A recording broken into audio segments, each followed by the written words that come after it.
네, 안녕하세요 여러분. 이 영상은 주 호주 한국 대사관이 제작한 영상이고 리틀즈에서 정보를 제공해 주셨습니다. 오늘은 호주에서 많은 분들이 궁금해하시는 부분일 텐데요. 임금 체불에 대한 관한 부분을 영상으로 만들어 보았습니다. 아주 가끔 임금 체불에 대한 뉴스를 보게 되는데요. 임금 체불이 발생할 때 어떻게 대처해야 하는가, 이 이야기를 한번 나누어 보도록 하겠습니다. 오늘 영상을 위해 변호사님 한 분을 초대해 봤습니다. 안녕하세요. 법무부 리틀즈 허지원 변호사라고 합니다. 영상 시작하기에 앞서서 필립 씨는 혹시 2022년 기준 호주 최저 임금이 얼마인지 알고 계세요? 21불에서 한 22불 정도 사이 아닌가요?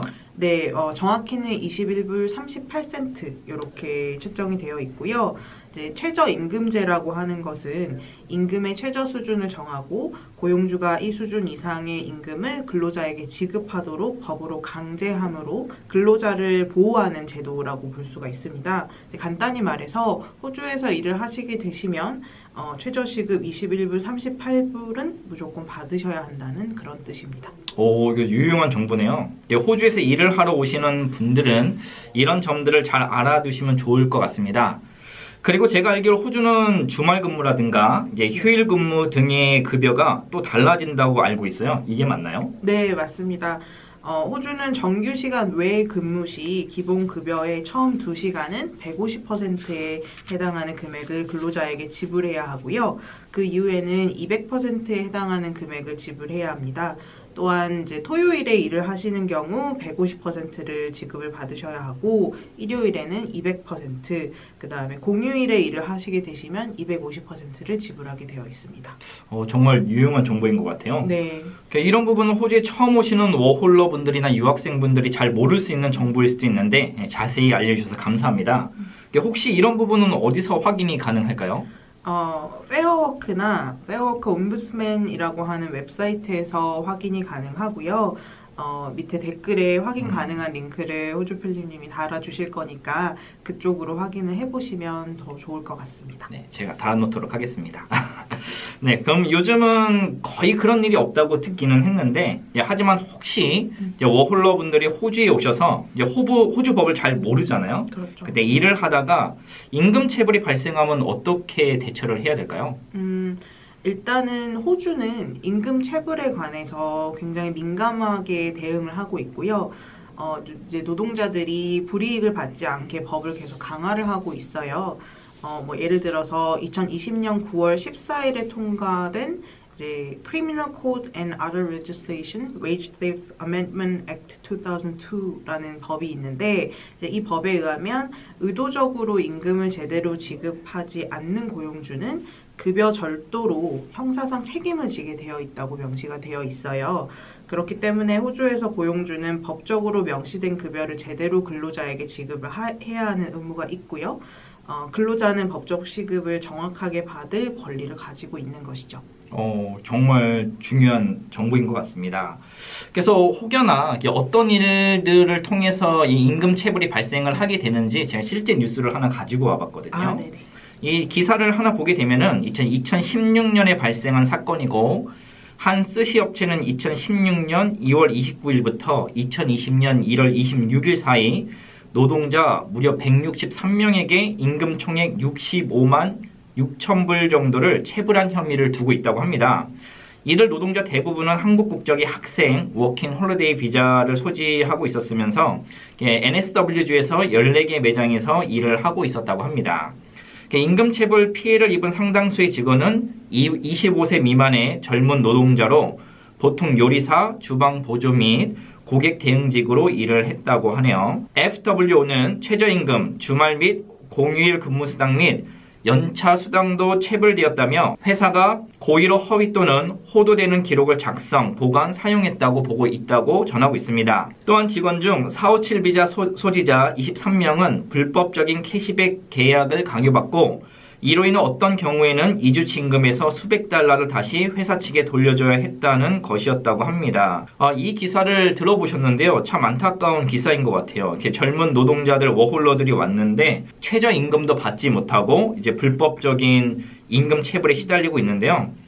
이 사례뿐만 아니라 더 많은 사례들이 호주에는 존재하고 있고요. 그 피해자는 주로 워홀러들이나 유학생들로 보이고 있습니다.